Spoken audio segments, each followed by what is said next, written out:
예, 토요일 비하인드 뉴스입니다. 이성대 기자가 나와 있습니다. 첫 번째 키워드 볼까요? 네, 첫 번째 키워드 보겠습니다. 자, 그때는 어떤 마음이었길래? 예, 무슨 노래 가사 같기도 합니다. 무슨 내용입니까? 그렇습니다. 자유한국당의 황교안 대표 이야기입니다. 어제 이른바 민생투쟁 대장정을 끝마쳤죠. 자, 정치에 입문한 지 얼마 안 되는 짧은 시간에 야권의 차기 대선 주자로서의 입지를 굳혔다는 평가가 있지만 또한 그 과정 중에 대장정 과정 중에 과연 어떤 마음이었길래 몇몇의 말실수들을 빚어서 논란이 일고 있습니다. 예, 조금 전에 앞서도 저희가 보도해드렸지만 이제 군부대에서 군은 정부와 입장이 달라야 된다라는 발언을 내놔서 논란이 됐다. 저희가 그렇게 보도를 해드렸는데 이것 말고도 다른 실수가 또 있었던 겁니까? 그렇습니다. 당장 어제였죠. 수원에서 정부의 부동산 정책을 비판하면서 자, 세금 폭탄이다 이렇게 비판을 했습니다. 먼저 한번 들어보시죠. 예. 그렇게 되면 결국 어떻게 되는가 하면 주민들의 부동산 관련 세금 부담이 크게 늘어날 수밖에 없죠.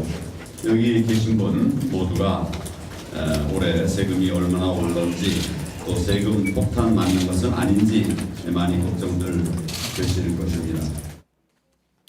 예, 실제로 부동산 정책이 좀 많이 바뀌면서 집을 갖고 계시는 분들은 세금 문제 좀 고민을 하고 있었잖아요. 그러니까 그런 면에서 봤을 때 지금 나온 저 발언만 가지고서는 딱히 뭐가 문제가 되지는 않아 보이는데요. 어떻습니까?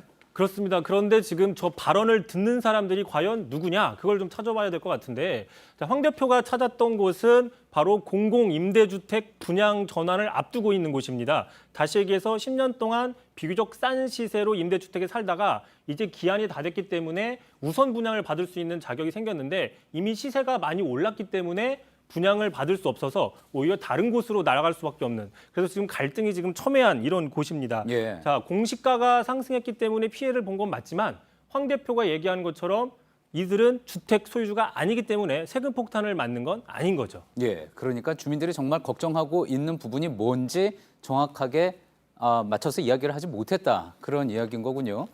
자, 오늘 키워드가 이야기했던 것처럼 어떤 마음이었길래 그렇게 이야기를 했을까요? 뭐 그렇고요. 또 22일 날 지난 22일 날 또 남양주 민생투쟁 대장정을 가서도 한 중소기업을 방문해서 이렇게 얘기를 했습니다. 지금 젊은이들이 자 다들 대기업이나 공무원만 되려고 한다. 뭐 맞는 진단일 수 있습니다. 이에 대한 해법으로 어떤 이야기를 했느냐?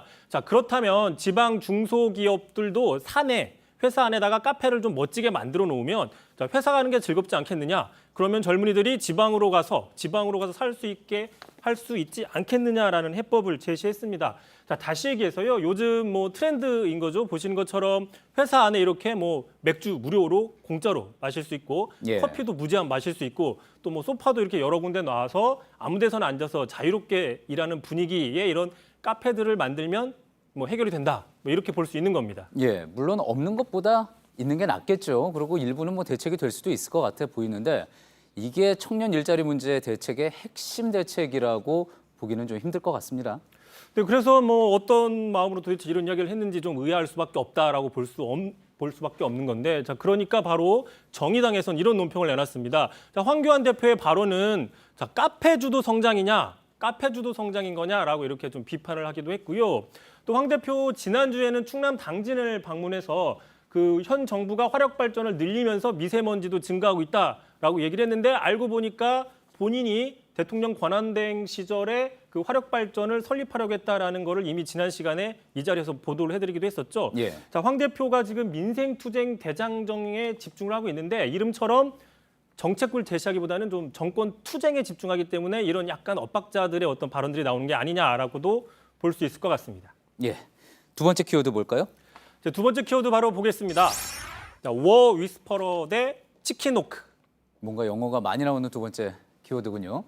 워 위스퍼러라고 하면 이제 전쟁을 속삭이는 사람일 테고요. 그대로 해석을 해보면 치킨호크는 이제 뭐 잘 알려져 있듯이 매의 흉내를 내는 닭이다. 그러니까 뭔가 전쟁을 이야기하는데 사실은 그렇지 않은 사람이다. 뭐 그런 배경이 없는 사람이다. 뭐 그런 뜻이잖아요. 누굴 이야기하는 겁니까? 그렇습니다. 바로 둘 다 존 볼튼 백악관 안보회의 보좌관을 이야기하는 겁니다. 당장 그 CNN 최근 보도를 보시면 CNN에서는 자, 강경 맥파로 알려진 존 볼튼 보좌관이 지금 뭐 이란이나 베네수엘라 문제에 있어서 어떤 정치적인 문제가 아니라 군사적 개입을 통해서 문제를 해결하자고 트럼프 대통령이 계속 이야기를 하고 있다. 그래서 예. 볼턴 보좌관은 전쟁을 속삭이고 있다라는 표현을 하기도 했습니다.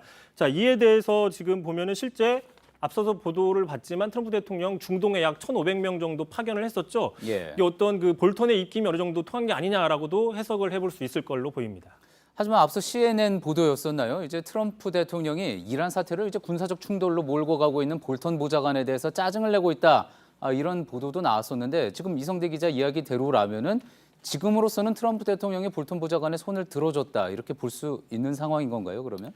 뭐 그렇게도 해석을 해볼 수 있을 것 같고 또 말씀하신 것처럼 치킨호크라는 표현, 말씀하신 것처럼 매 흉내를 내는 닭이라는 거죠. 그러니까 어떻게 보면 겁쟁이 강경파를 의미를 합니다. 겁쟁이 강경파. 베트남전이 한참이었던 1960년대 미국 정치권에서는 자기는 군대에 가지 않고서는 국민들 돌아보는 전쟁에 참전해라 이렇게 이야기했던 정치권의 매파들을 비판하는 단어로 쓰였습니다. 그 치킨호크에 대한 정의에 대해서 미국 언론은 이렇게 이야기를 했다고 합니다. 뭐라고 얘기했느냐? 미국의 한 언론에서는 치킨호크는 첫 번째 정치적인 문제를 군사적으로 해결하려는 성향을 갖되 두 번째 다만 개인적으로는 자신은 병역 의무를 한사코 피하려는 남성의 공직자다라고 얘기를 했습니다. 예. 실제로 볼턴 보좌관은 대학을 졸업한 이후에 베트남전에 참전하지 않고 동남아의 논에 가서 죽기 싫다는 이유로 참전하지 않고 좀 안전한 그 미국 내 주 방위군에 입대를 했습니다. 자, 지금 우리나라에서도요 군대에 다녀오지 않았음에서도 불구하고 군대에 가가지고 대북 강경 이야기를 하거나 뭐 군대도에 강한 발언을 쏟아내는 사람들이 많이 있긴 있습니다. 예, 알겠습니다. 잘 들었습니다. 비하인드 뉴스 이성대 기자였습니다.